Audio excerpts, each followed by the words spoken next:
वसुदेवसुतं देवं कंसचाणूरमर्दनं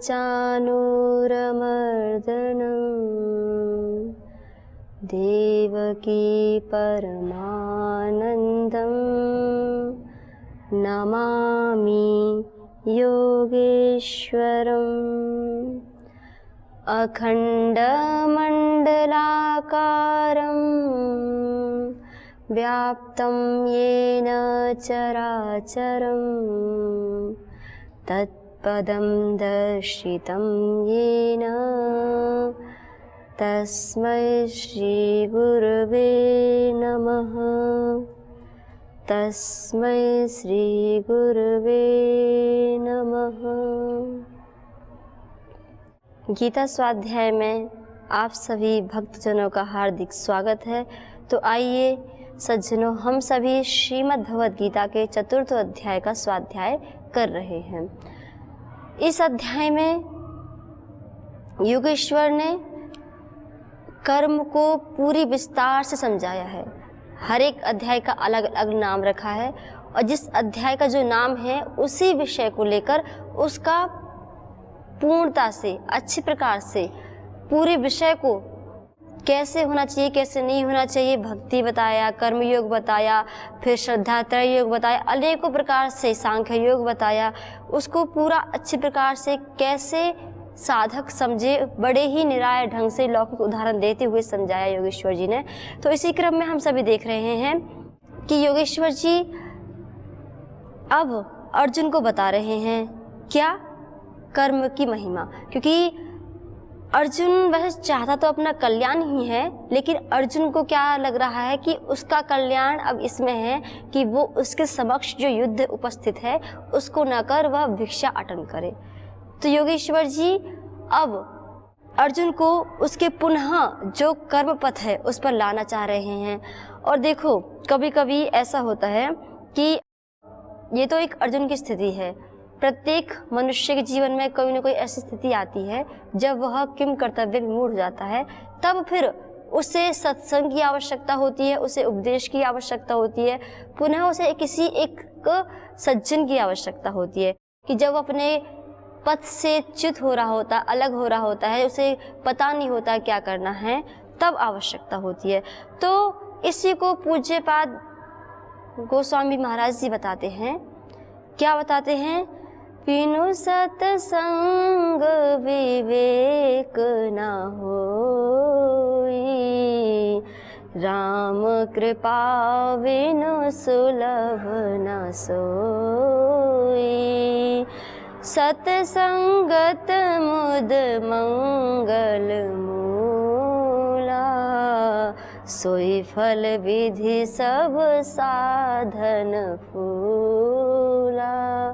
कि कभी ना कभी मनुष्य को अपने जीवन में कुछ ऐसा क्षण, कुछ ऐसा समय निकालना चाहिए कि या तो वो किसी बहुत ही जो उसकी चेतना को अपलिफ्ट करने वाली कोई ऐसी आध्यात्मिक पुस्तक है, कोई ऐसी प्रेरणादायक कोई ऐसा कोई ग्रंथ है उसका स्वाध्याय करे, या फिर जो साधु संत हैं उनके पास जाके सत्संग करे। क्योंकि कह रहे हैं पूज्यपाद गोस्वामी जी कि बिनु सत्संग विवेक न होई, कि जब तक मनुष्य सत्संग नहीं करता है, सत अर्थात सद होता है अच्छे विचारों के साथ संगत करना, तो उसके लिए कहते हैं गोस्वामी जी कि जब तक मनुष्य यह अपने जीवन में नहीं अपनाता है तब तक उसके जीवन में विवेक अर्थात क्या करना है, क्या नहीं करना है, कैसा अपना जीवन होना चाहिए, कैसा नहीं होना चाहिए, कैसे विचार होने चाहिए, कैसे नहीं होने चाहिए, अर्थात प्रत्येक पूरा का पूरा जीवन जैसा है कैसा होना चाहिए, वह विवेक मनुष्य को जब वह सद्ग्रंथों को पढ़ता है, सद्विचारों को साथ जीता है, जब वह अपनी चेतना से अपलिप्त जो महापुरुष है उनके साथ रहता है, सत्संग करता है, तभी उसको यह ज्ञात होता है। और कहते राम कृपा बिनु सुलभ न सोई। और ऐसा भी नहीं है कि देखो, ऐसा होता है कभी कभी कि व्यक्ति चाहता तो है लेकिन उसका मन नहीं लगता है अच्छे विचारों में, अच्छे ग्रंथों में साधु सज्जनों के साथ उसका मन नहीं लगता है। तो कहते हैं गोस्वामी जी कि यह भी जो कोई व्यक्ति अगर मान लो सत्संग कर रहा है, अच्छे विचारों में जी रहा है, तो कहते हैं यह जो कृपा है ना, ये बिना भगवान की कृपा की नहीं होता है सुलभ, कि ये भी भगवान की अति महती कृपा होती है कि उसका मन ऐसा है कि उसका मन सद्विचारों में लग रहा है, सद्ग्रंथों में लग रहा है। और फिर कहते हैं सत्संगत विद मंगल मूला, अर्थात जो जीवन में जो भी मंगल होता है ना, उसका जो मूल है वो उसका मूल सत्संग ही है, अर्थात अच्छे विचार ही हैं, अच्छे सज्जनों का संग ही है।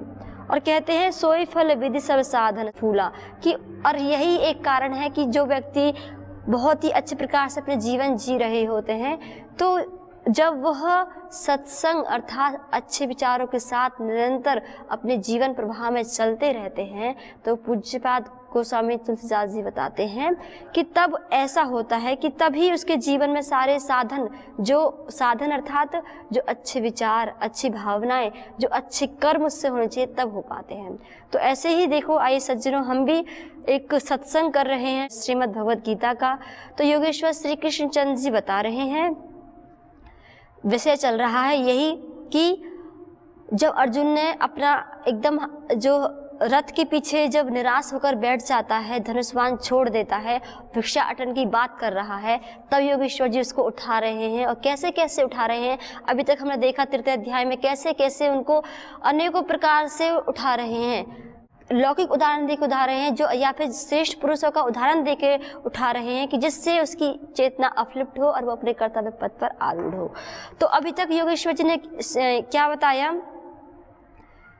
जब बहुत उदाहरण दिए तब भी अर्जुन के मस्तिष्क में कोई बात नहीं गई, तब योगेश्वर श्री कृष्ण जी कहते हैं कि हे अर्जुन, आपको संसार में कोई नहीं दिख रहा है, मेरे को ही देख लो।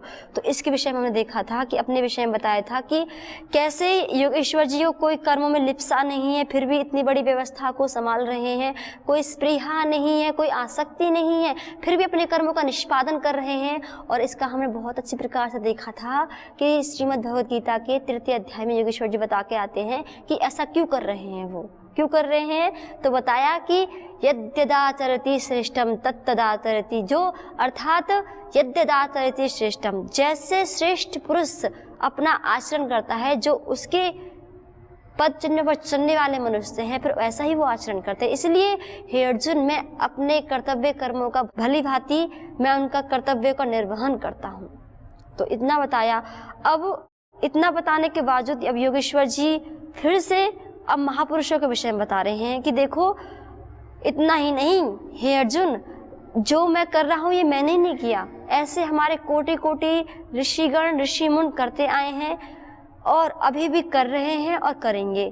तो इसलिए कहा, इस तत्व को जानकर, जिस तत्व की हमने बात कही थी कि कर्म में योगेश्वर श्री कृष्ण चंद्र जी बता रहे हैं कि उनकी कर्म में कोई लिप्सा नहीं है, कोई आसक्ति नहीं, ना उन्हें कुछ चाहिए, फिर भी वह अपने कर्तव्य का अच्छी प्रकार से निर्वहन कर रहे हैं।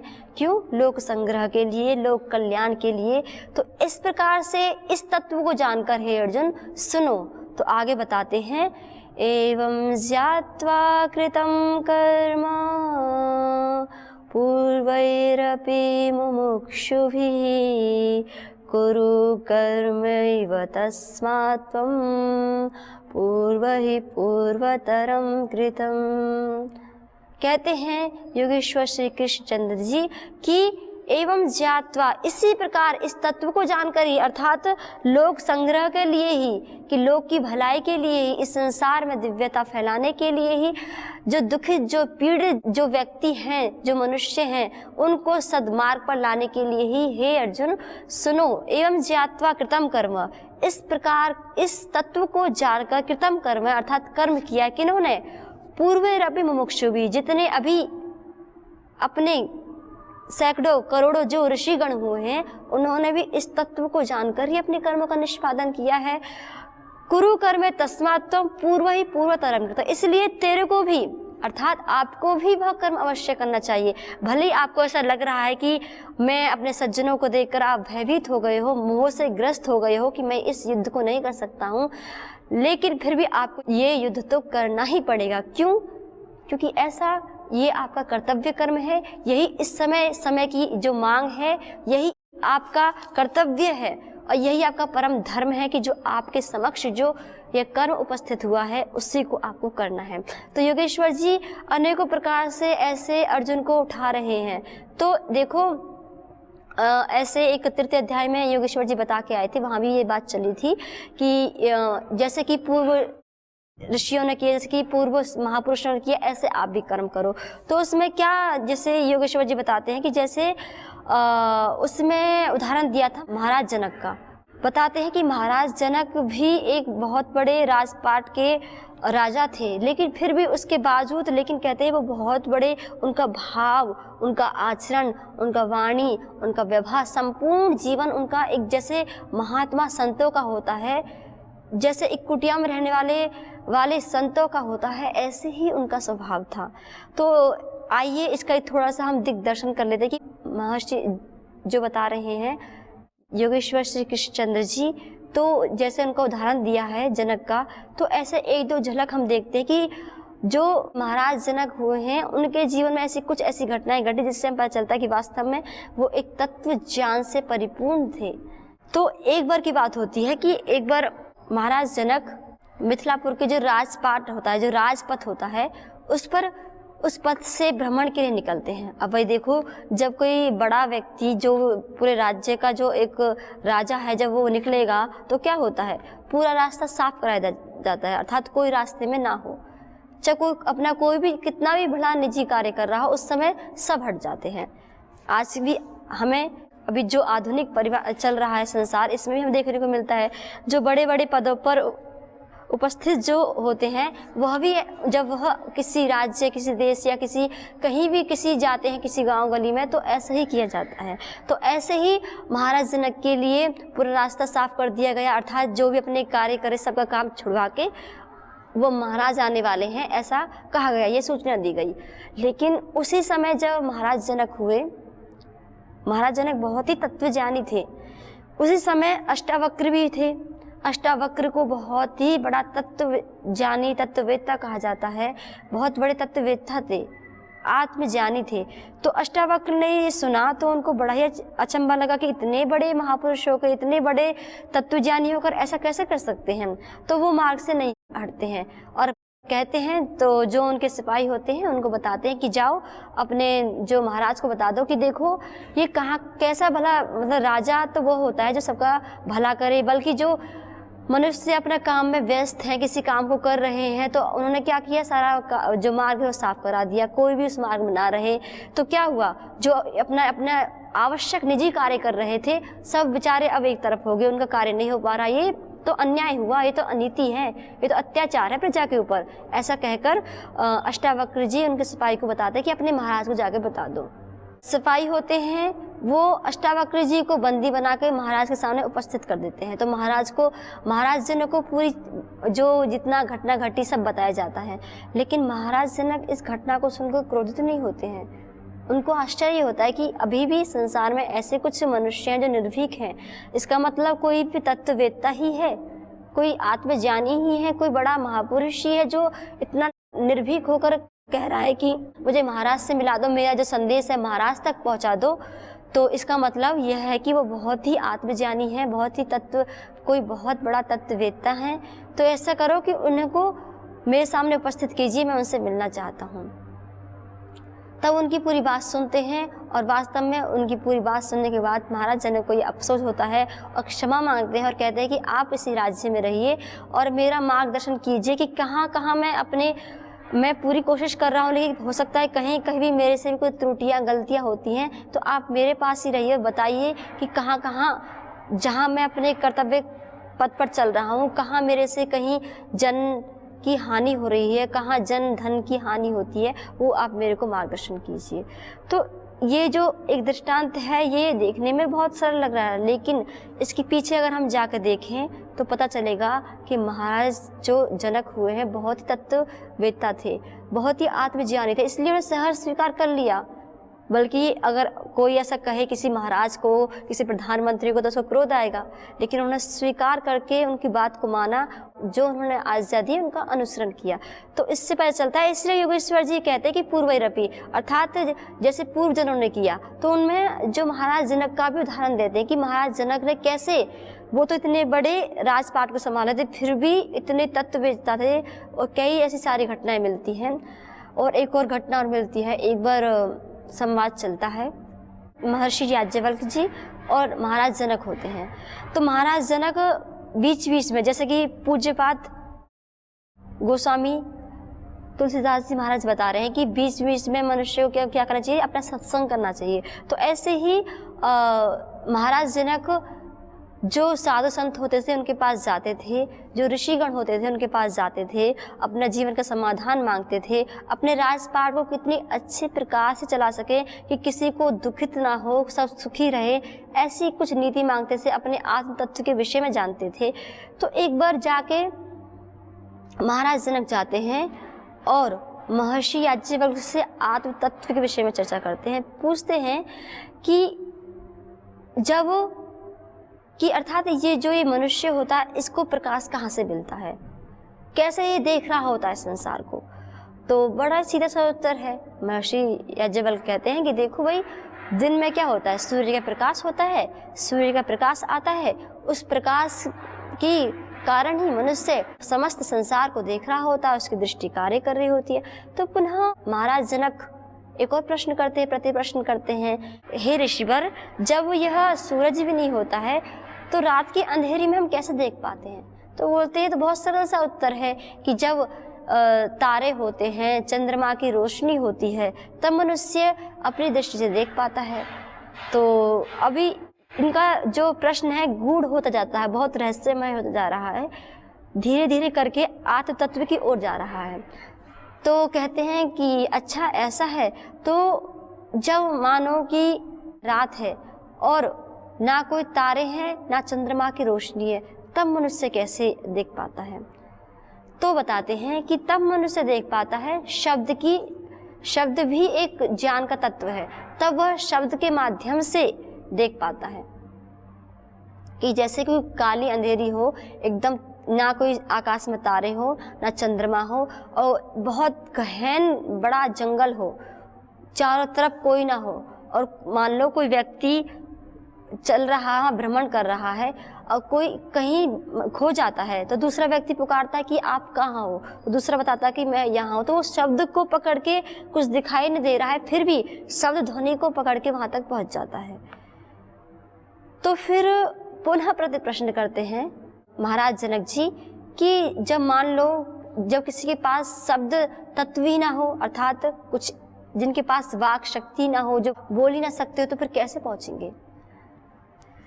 तो फिर महर्षि याज्ञवल्क्य जी बताते हैं, तब वह आत्मा की ज्योति से पहुँचता है, कि अर्थात आत्मा की भी अपनी एक ज्योति है। तो फिर आत्मा की जो ज्योति से, अपने आत्मा की जो प्रेरणा होती है, उससे वह कार्य करता है।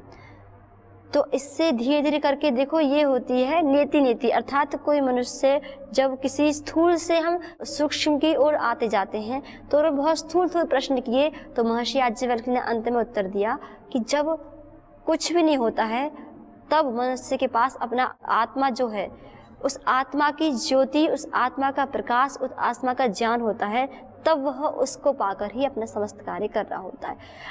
पुनः एक और प्रति प्रश्न करते हैं महाराज जनक, क्या कहते हैं कि फिर ये आत्मा क्या है? तो बताते हैं कि यह आत्मा है जो समस्त संसार का पालन कर रही है। तो देखो, इन सारे दृष्टांत से, ऐसे बहुत सारे दृष्टांत हैं जो मतलब ऐसी ऐसी घटनाएं घटी महाराज जनक के जीवन में, फिर भी वह आत्मस्थ रहे। जैसे कि एक योगी महाराज रहते हो, लेकिन संभाल रहे हैं राज्य को, लेकिन रहे एकदम आत्मस्थ।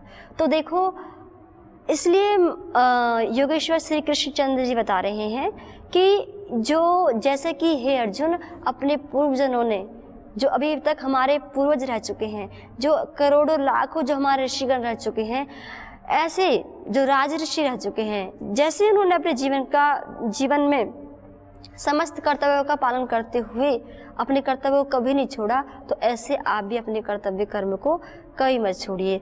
तो देखो, कभी भी उदाहरण दिया जाता है, कभी श्रेष्ठ का ही दिया जाता है। तो योगेश्वर श्री कृष्णचंद्र जी एक श्रेष्ठ पुरुष का उदाहरण दे रहे हैं, जो कोटि कोटि अपने महर्षिगण हो चुके हैं, उनका उदाहरण दे रहे हैं। तो इतना देने के बाद कहा कि कुरु कर्मे तस्मात् त्वं पूर्वतर कृतम्। इसलिए हे अर्जुन, तुम भी अपने कर्तव्य का पालन करो, जैसे कि अपने जो महर्षिगण, जो ऋषिगण कोटि कोटि हुए, उन्होंने अपने कर्तव्य का पालन किया है। तो इतना बताया। तो अब आगे ही इसी क्रम में योगेश्वर जी बता रहे हैं कि हे अर्जुन, इतना नहीं है कि आप इतने कर्तव्य विमूढ़ हो गए हो, आप ही नहीं बल्कि बड़े बड़े तत्ववेत्ता जी इस मतलब क्या करना है, क्या नहीं करना है, क्या कर्म है, क्या अकर्म है, क्या विकर्म है, सब वो भी इसमें भ्रमित हो जाते हैं।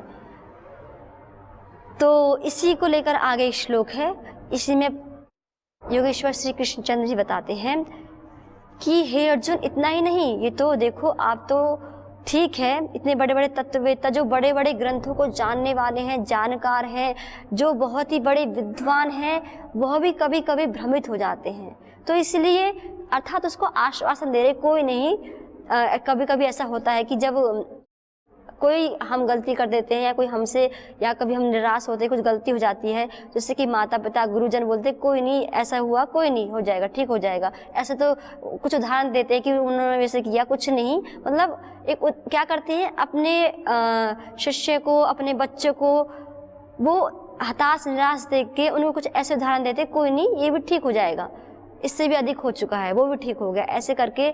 तो ऐसे ही उदाहरण दे रहे हैं योगेश्वर जी कि हे अर्जुन, ऐसा नहीं, इतना निराश मत हो, ठीक है, अभी आप किम कर्तव्य विमूढ़ हो गए हो, क्या करना है क्या नहीं करना है, अपने कर्तव्य पद से अलग हो रहे हो, तो देखो आप क्या इसमें तो बड़े बड़े तत्ववेत्ता भी हो जाते हैं, अर्थात विमूढ़ हो जाते हैं कि क्या करना क्या नहीं करना है। तो कहते हैं किम कर्म किम अकर्मेति कवयोप्यत्र मोहितः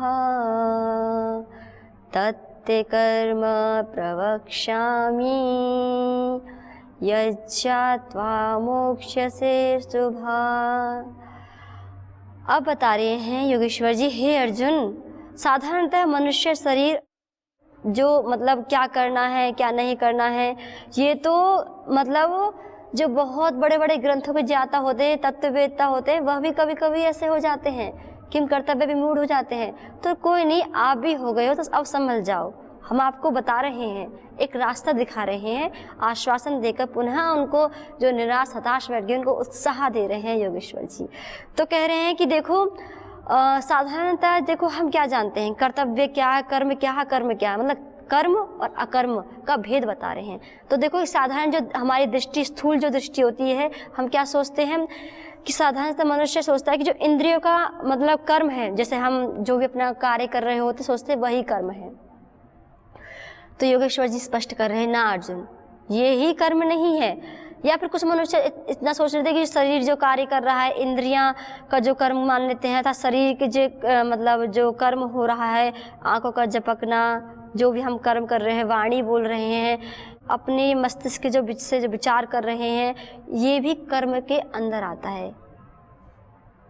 योगेश्वर जी सजग जागरूक कर रहे हैं, क्योंकि अर्जुन ने यह बोला था कि मैं अब इस कर्म पथ को हटकर अब ज्ञान पथ पे जा रहा हूँ। तो योगेश्वर जी कह रहे हैं कि देखो, वहाँ भी सारी क्रिया करनी होती है, श्वास लेना होता है, बोलना होता है, वहाँ भी मस्तिष्क से सोचना होता है, वहाँ भी मन में विचार आते हैं, वहाँ भी ये सारी क्रियाएं घटती है। तो ये अकर्म के अंदर नहीं आता है अर्जुन, ये तो कर्म के अंदर ही आता है, स्पष्ट कर रहे हैं। तो लेकिन बता रहे हैं कि ऐसा नहीं है कि आप यह सोच रहे हो, बहुत बड़े जो तत्ववेत्ता है, जो कभी कभी बड़े विद्वान हैं, वो भी कभी मोहित हो जाते हैं, वो भी यह सोच लेते हैं कि केवल स्थूल रूप जो हम शरीर से कार्य करते हैं यही कर्म है। नहीं, जो आपके हाथ पैर, जो आपकी वाणी, जो आपका मन का सोचना, जो भी आप कोई नई नई योजना बना रहे हो, कोई विचार कर रहे हो, कोई सात्विक भले विचार क्यों ना हो, वह भी कर्म के अंदर ही आता है।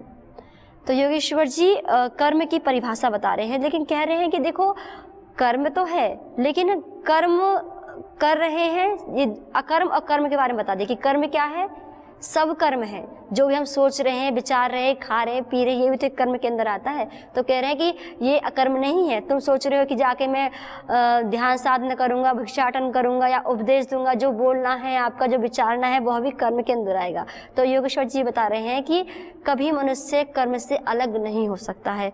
और इसको बहुत ही अच्छे शब्दों में पूज्यपाद गोस्वामी तुलसीदास महाराज जी बताते हैं। क्या कहते हैं? कर्म प्रधान विश्व करि राखा, जो जस करहि सो तस फल चाखा। कहते हैं कि इसलिए बहुत ही, देखो जो कुछ साधु सज्जन बताते हैं, बहुत सोच विचार कर कहते हैं कि इसलिए कहा कर्म प्रधान विश्व करि राखा। ये सारा संसार कर्म प्रधान है। चाहे कोई कितना भी बड़ा ज्ञानी हो, चाहे कोई कितना तत्ववेत्ता हो, वो कर्म से कभी अलग नहीं हो सकता, क्योंकि हमारा सोचना, विचार करना, खाना पीना, जो भी हम अपने शरीर के लिए क्रियाएं कर रहे हैं, जो हम विचार रहे हैं, कोई योजनाएं बना, सब कर्म के अंतर्गत आती हैं। तो योगेश्वर जी ने कर्म के तत्व को बड़ी ही अच्छे प्रकार से हमारे सामने स्पष्ट कर दिया कि इसको हम अकर्म ना समझें, कहीं हम भ्रम में तो नहीं जी रहे हैं।